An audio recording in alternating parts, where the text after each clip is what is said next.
नमस्कार.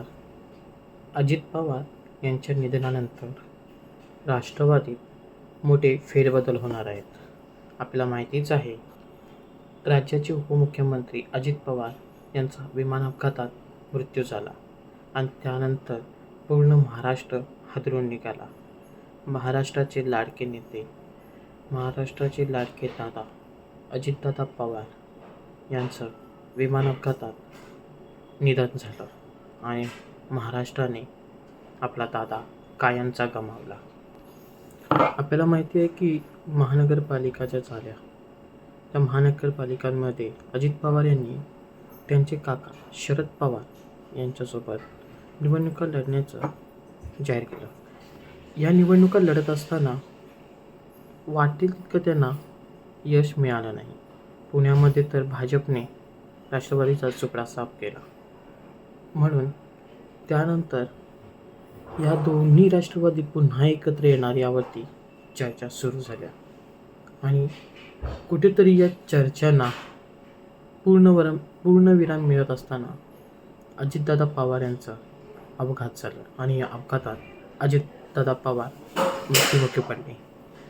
आता बोललं जात आहे की अजितदादांचा जो गट आहे तो शरद पवार यांच्यासोबत एकत्र येणार आणि ज्या काही आता निवडणुका आहेत झेडपीच्या, त्या सगळ्या एकत्र मिळूनच लढणार. म्हटलं जातं आहे की कुठेतरी सुप्रिया सुळे या उपमुख्यमंत्री होणार, तर अजितदादांचा जो गट आहे तो सुनेत्रा पवार यांना उपमुख्यमंत्रीपद द्यावं यासाठी मागणी करत आहेत. अजितदादांची जी खाती होती अर्थमंत्री, जी काही अजितदादांची खाती होती त्यांचं तर काय होणार यासाठी मुख्यमंत्र्यांना सुद्धा अजितदादा गटाने पत्र लिहिल्याचं आपल्याला समोर येत आहे. त्यातच रावसाहेब दानवे यांनी सुद्धा आता एक मोठा गौप्यस्फोट केला आहे. अजितदादा गेल्यानंतर रावसाहेब दानवे म्हणाले की अजितदादांसोबत जो काही सकाळचा शपथविधी झाला तो त्यांचा पहिला प्रयोग नव्हता, तर तो प्रयोग तिसरा होता.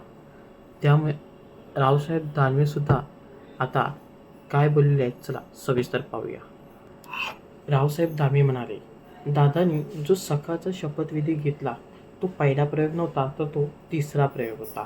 काय म्हणाले रावसाहेब दानवे बघूया.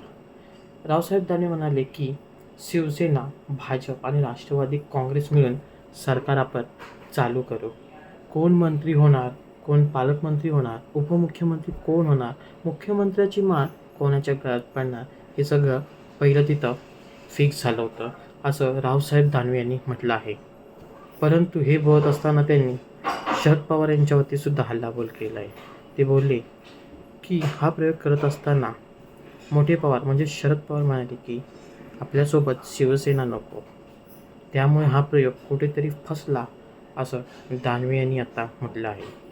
यात कितपत तथ्य यावरती नक्कीच आपल्याला माहिती लवकर मिळेल, कारण हे राजकारण सुरू झालेलं आहे. दानवे यांच्या या केलेल्या आरोपांवरती राष्ट्रवादी काँग्रेस काय उत्तर देते, शरद पवार काय प्रतिक्रिया देतात, हे पाहणंसुद्धा आपल्याला तितकंच महत्त्वाचं राहणार आहे. थँक्यू.